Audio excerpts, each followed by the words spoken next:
Hello, my dear friends, sisters, and brothers. Welcome to Shoot and Show YouTube channel.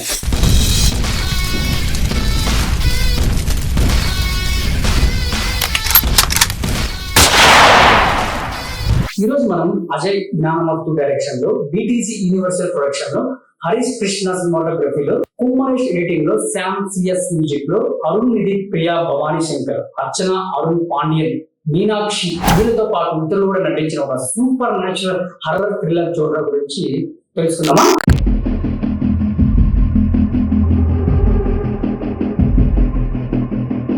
దీనికి ముందు నా కోసం మీరు ఒక చిన్న పని చేయాలి. ఏం లేదండి, ఒక చిన్న లైక్, సబ్స్క్రైబ్, ఈ మూవీ రివ్యూ గురించి కూడా కామెంట్ కూడా చేయండి. No back to don't call to vengeance of uncooled.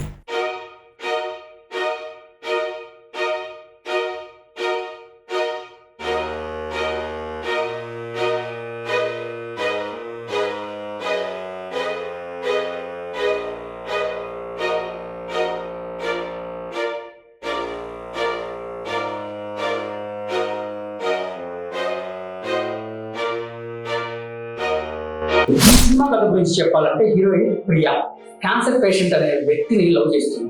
వాడికి క్యాన్సర్ ఉందని తెలిసి కూడా వాడిని పెళ్లి చేస్తుంది. ఆ పెళ్లి తర్వాత వాడు క్యాన్సర్ ట్రీట్మెంట్ తీసుకొని మళ్ళీ తిరిగి మామూలు మనిషి అవుతాడు. ఇంకేం సమస్య లేదు అనుకున్నప్పుడే ప్రియా హస్బెండ్ సూసైడ్ చేసుకుని చనిపోతాడు. వాడు అసలు ఎందుకు ఇలా చేశాడు అని ఎవ్వరికి ఏం ఐడియానే ఉంది. ఈ సంఘటన జరిగిన 6 సంవత్సరాల తర్వాత ప్రియా భర్త ఆత్మ ఇండైరెక్ట్ గా తనని కలవాలని ప్రయత్నిస్తుంది. ఈ విషయం తెలుసుకున్న ప్రియా ఒక చైనీస్ సన్యాసితో ఒక సహాయం అడుగుతుంది.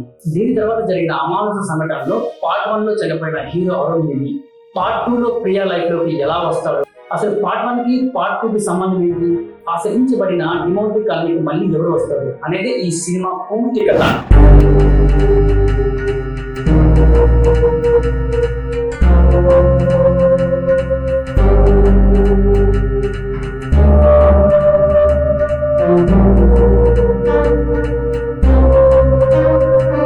ఈ సినిమా గురించి చెప్పాలంటే ఒక ప్రీక్వెల్ కాదు, సీక్వెల్ కూడా కాదు. ఇది పర్ఫెక్ట్ సీక్వెల్ అనొచ్చు. అంటే పార్ట్ 1 లో అరుణ్ నిధికి ఒక సమస్య జరుగుతూ ఉంటుంది. సరిగ్గా అదే సమయంలో వేరే సంఘటనతో ప్రియాకి వేరే సమస్య కూడా జరుగుతూ ఉంటుంది.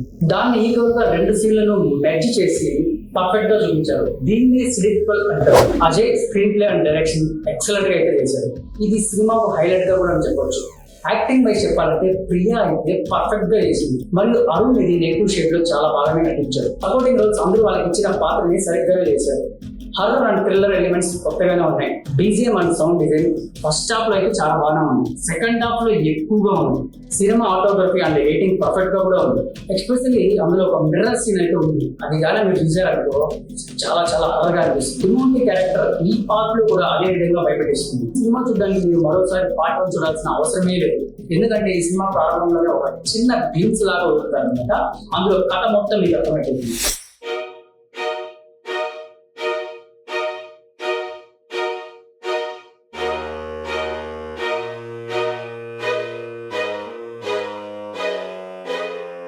ఈ సినిమాలో నాకు అనిపించిన నెగిటివ్ పాయింట్స్ ఏంటంటే అంటే సెకండ్ హాఫ్ లోనే ఉందన్నమాట.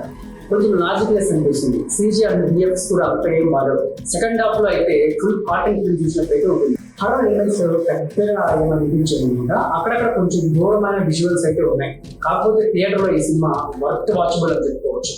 ఒక లైబ్రరీలో పనిచేసే వారికి టెలిపోర్టేషన్ సూపర్ పవర్ ద్వారా పార్ట్ 3 కూడా లీడ్ ఇచ్చారనమాట. 224 నిమిషాలు ఈ సినిమా మీరు థియేటర్ లో కనుక చూస్తే మంచి ఎక్స్పీరియన్స్ ని మంచి థ్రిల్లింగ్ కూడా ఇస్తుంది. సో ఖచ్చితంగా మీరు మిస్ చేయకుండా చూడండి. చూస్తారు కదా.